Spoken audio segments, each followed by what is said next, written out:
Hello दोस्तों, स्वागत है आप सभी लोगों का राजस्थान एकेडमी पर। मैं परवीन सिंह आप सभी लोगों के साथ में, जैसा कि आप सभी लोग जानते हैं, लैब असिस्टेंट यानी प्रयोगशाला सहायक के लिए फिजिक्स, केमिस्ट्री और राजस्थान जीके की क्लासेस लेकर के आ रहा हूं।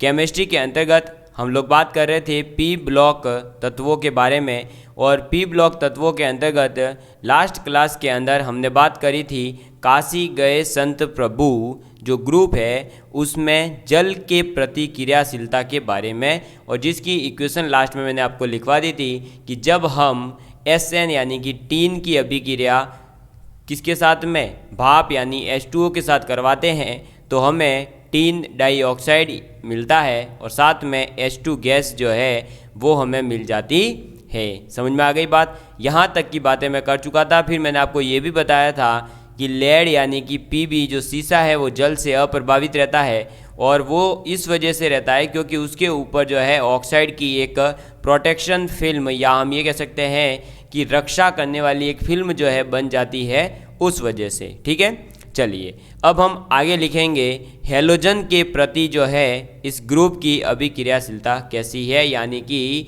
काशी गए संत प्रभु, इनकी अभिक्रिया जब हम किसके साथ में, हेलोजन के साथ में करवाते हैं तो क्या रिएक्शन रहती है। ठीक है, चलिए तो आप अब लिखेंगे हेलोजन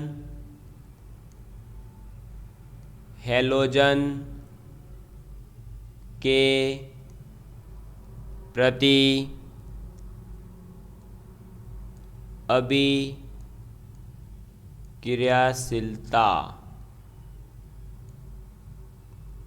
ठीक है, तो हेलोजन के प्रति अगर अभिक्रियाशीलता की बात की जाए तो इसमें कुछ ज़्यादा बड़ी बात नहीं है। दो टाइप के यहाँ पर जो है हमें हैलाइड देखने को मिलते हैं। एक मिलता है MX2 और एक मिलता है MX4। ठीक है, जहाँ पर X जो है मतलब ये आपको किसको रिप्रेजेंट कर रहा है, हेलोजन को, फ्लोरीन, क्लोरीन, ब्रोमीन, आयोडीन, इनको। समझ में आ गई बात। ठीक है, इसमें जो है आपका ये जो MX4 टाइप का है ये होता है सहसंयोजक।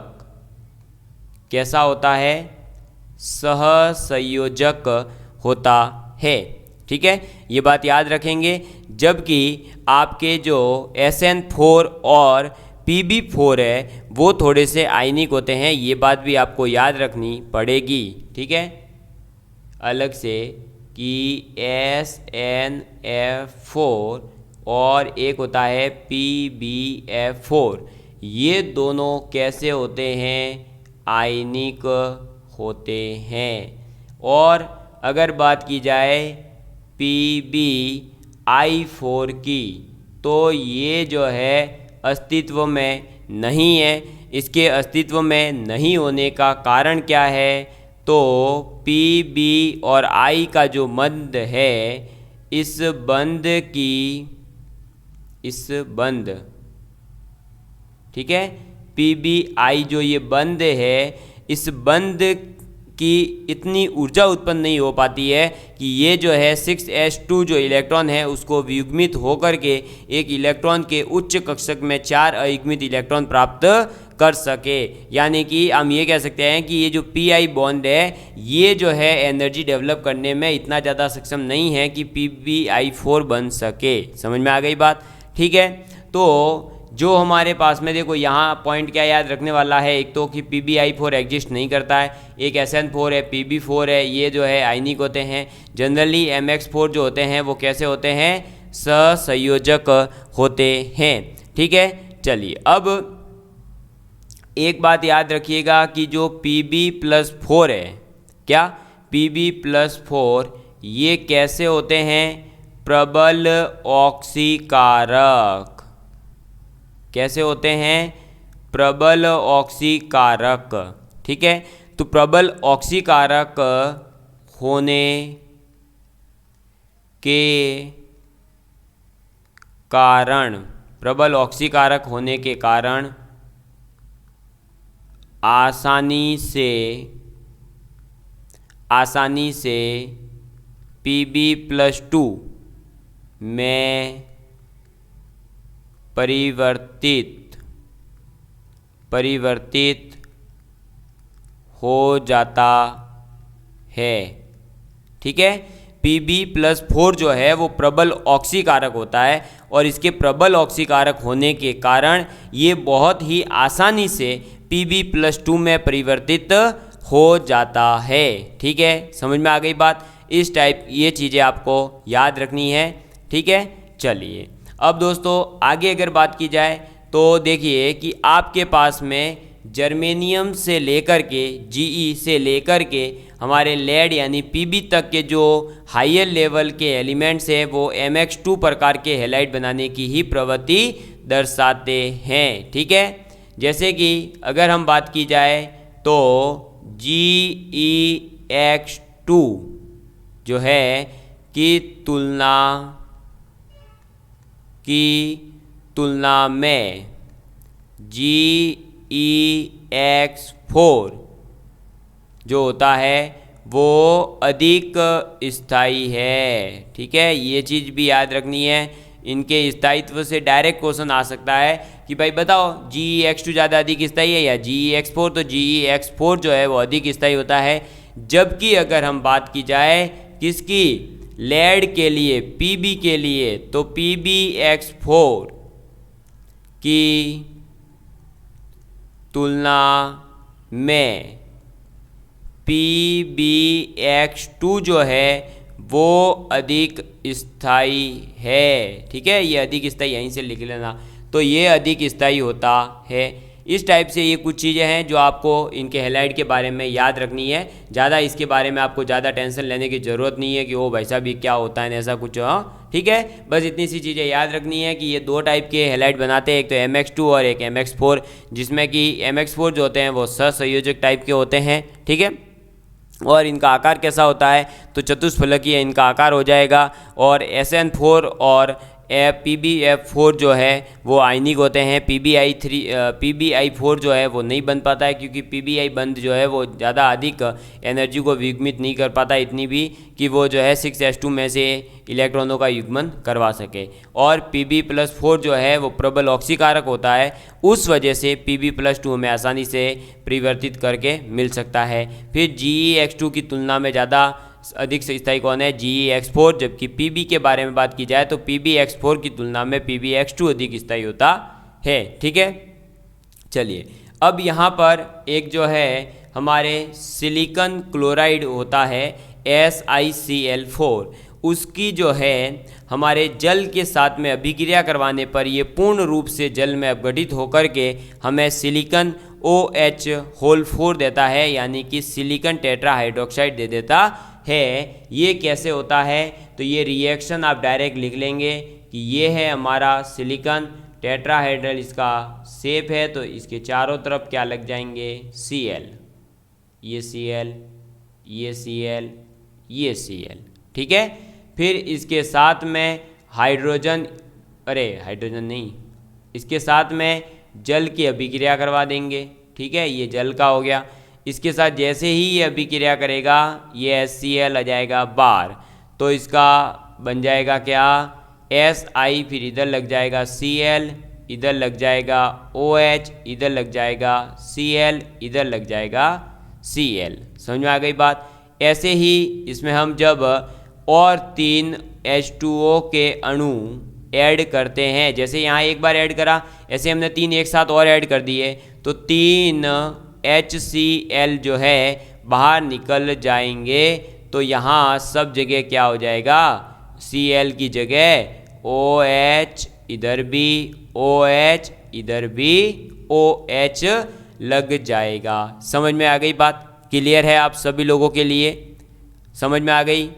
ठीक है, सिलिकॉन है, इसके चारों तरफ क्या लगा रखे थे, क्लोरीन क्लोरीन क्लोरीन क्लोरीन। उसकी अभिक्रिया जैसे ही हमने जल के साथ करवा दी तो हमारे HCl के रूप में जो है बाहर आ जाएंगे। तो क्या बन जाएगा, सिलिकॉन OH, फिर Cl Cl Cl है तो और 3 H2O के अणु डाल के 3 HCl और बाहर निकाल लेंगे तो हमारे पास आ जाएगा SiOH OH OH OH। समझ में आ गई बात, क्लियर है आप सभी लोगों के लिए। ठीक है, तो ये था इनका हैलोजन के प्रति अभिक्रियाशीलता एक टॉपिक पी ब्लॉक के अंदर जो हमारा होता है कंप्लीट। अब हम एक नई प्रॉपर्टी है इस केवल ये जो कैटाइनेशन या श्रृंखलन प्रॉपर्टी जो होती है या ये जो प्रवृत्ति होती है, ये हम ये कह सकते हैं कि समूह 14 या ग्रुप 14 जो है काशी गए संत प्रभु, उसी में देखने को मिलती है। और ये होती क्या है वो मैं समझा देता हूँ, फिर इनका ऑर्डर जो है वो आपको याद रखना है बेसिकली। तो ये जो है क्या होता है कि जो कार्बन है वो परमाणु परस्पर या फिर अन्य किसी और परमाणु के साथ में सह संयोजक कोवेलेंट बॉन्ड के साथ में जुड़ करके एक लंबी और ओपन, या हम कह सकते हैं बंद, भाई क्लोज भी हो सकता है कोई स्ट्रक्चर या फिर ओपन स्ट्रक्चर भी हो सकता है, और श्रृंखलाओं का निर्माण कर सकता है बहुत लंबी लंबी। तो जो कार्बन की ये पूरी एक प्रवृत्ति है एक लंबी श्रृंखला बनाने की, और एक खुली और बंद श्रृंखलाएं बनाने की लंबी, वो भी एक कोवेलेंट बॉन्ड के माध्यम से आपस में जुड़ करके या किसी और परमाणुओं के साथ जुड़ करके। तो ये जो प्रवृत्ति होती है इसे हम कहते हैं श्रृंखलन यानी कि कैटेनेशन। ठीक है, तो जो कैटेनेशन प्रॉपर्टी है ये जो है किसके द्वारा, ग्रुप 14 के अंदर दिखाई जाती है। अब ये जो है सबसे अधिक अगर हम बात की जाए बॉन्ड किसका होता है, तो वो कार्बन कार्बन के बीच होता है। ठीक है, फिर जैसे जैसे हम इस ग्रुप के अंदर ऊपर से नीचे जाते हैं तो नीचे जाने पर इनका जो स्थायित्व है वो बढ़ता हुआ आकार और घटती हुई विद्युत ऋणात्मकता के कारण संकलन की प्रवृत्ति भी घटती जाती है, यानी इनके संकलन की जो कैटाइनेशन की या इनके जो बॉन्ड की स्टेबिलिटी है वो क्या होती जाती है, घटती जाती है। समझ में आ गई बात। और फिर इसका जो ऑर्डर है वो आपको याद रखना है। तो आप इसके अंदर 2-3 इंपॉर्टेंट पॉइंट है वो लिख लेंगे। जैसे कि सबसे पहला पॉइंट आप क्या याद रखेंगे, तो सबसे पहला पॉइंट आप ये याद रख सकते हैं कि कार्बन कार्बन कार्बन कार्बन बंध अधिक मजबूत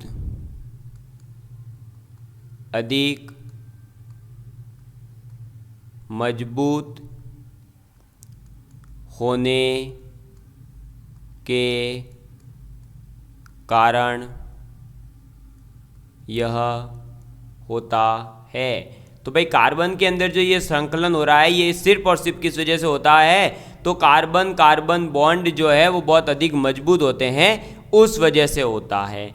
ठीक है, और आप इसमें अब याद क्या रखेंगे कि वर्ग में टॉप टू बॉटम, टी से बी, ठीक है, शॉर्ट फॉर्म में लिख दिया, टॉप टू बॉटम, ऊपर से नीचे जाने पर इनका बढ़ता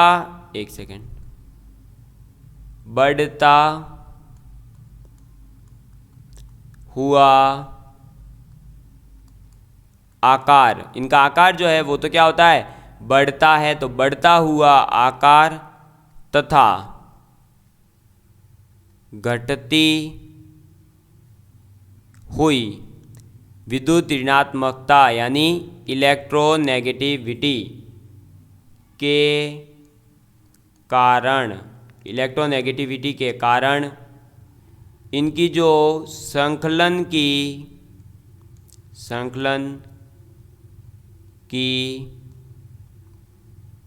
प्रवृत्ति है वो क्या होती है, घटती जाती है।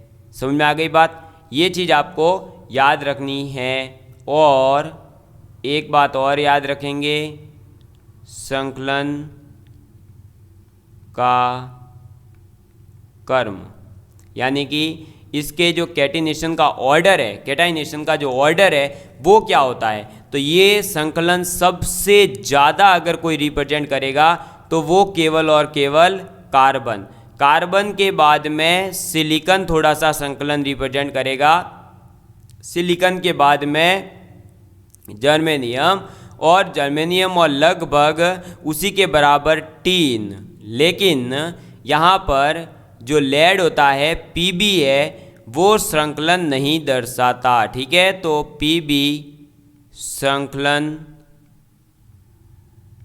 नहीं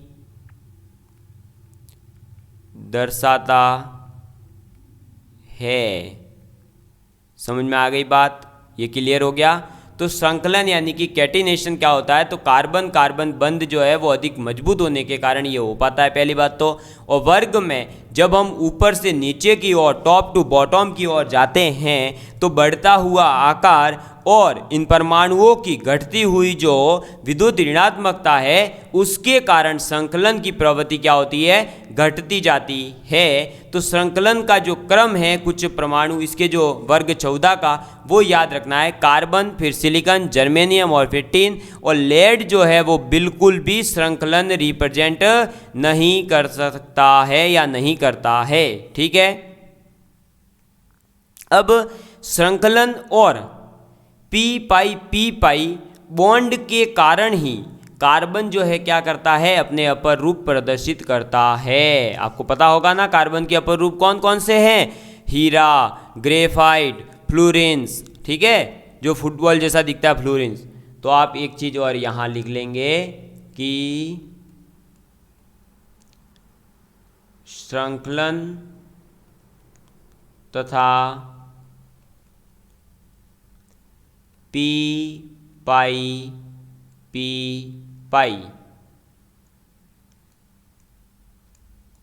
बंध निर्माण के कारण कार्बन विभिन्न अपर रूप दर्शाता है, ठीक है। इस चीज को आपको याद रखना है कि संकलन और पी पाई बॉन्ड जो डेवलप हो रहा है उसके कारण ही कार्बन जो है अपने विभिन्न प्रकार के अपर रूप प्रदर्शित करता है। अब देखिए उसके जो अपर रूप है, जैसे कि कार्बन का अपर रूप है आपका हीरा है, ग्रेफाइट है और फ्लोरेंस है, और कार्बन के कुछ उपयोग है उनके बारे में आप खुद लोग जो है एनसीईआरटी में से पढ़ लीजिएगा। अब इतनी सारी चीज़ें थ्योरी की यहाँ पढ़ाने से कोई ऐसा जो है मतलब नहीं है, क्योंकि फ्लोरेंस और हीरे और इनके बारे में बेसिक जानकारी आपको होगी ही, और कुछ चीज़ें आपको जो है बुक में से मिल जाएगी। जहाँ से क्वेश्चंस आने के कम चांसेस है तो उसको हम ज़्यादा लंबी थ्योरी को डिस्कस यहाँ पर नहीं करेंगे, ठीक है। तो ये था दोस्तों आपका वर्ग 14, जिसके बारे में हमने मेन बातें कर ली है। अब कुछ चीज़ें और रही हैं उनको हम डिस्कस करेंगे। तो देखिए दोस्तों, अब जो है हमारे इस चैप्टर में केवल रहा है तो क्या रहा कि कार्बन और सिलिकॉन के जो कुछ प्रमुख यौगिक है, जैसे कार्बन डाइऑक्साइड है, फिर आपका सिलिकॉन डाइऑक्साइड है, सिलिकॉन टेट्राक्लोराइड है, कार्बन टेट्राक्लोराइड है, जियोलाइट है, सिलिकेट है, उनके बारे में। तो इन चीज़ों को जो है आप केवल एक बार पढ़ेंगे तो आपको पता चल जाएगा कि कौन सी चीज़ क्या कह रही है, ठीक है। तो मैं आपको 2-3 चीज़ें लिखवा रहा हूँ, बाकी चीज़ें मैं आपको जो है ये जो आपको फ़ोटोज़ हैं वो सेंड कर दूंगा, टेलीग्राम के ऊपर भी कर दूंगा। अदरवाइज आप जो नोट्स परचेज करते हैं तो वहाँ पे भी आपको ये जो नोट थोड़ी सी चीज़ें अलग है वो थोड़ी मिल जाएगी। ज़्यादा थ्योरेटिकल पोर्शन है।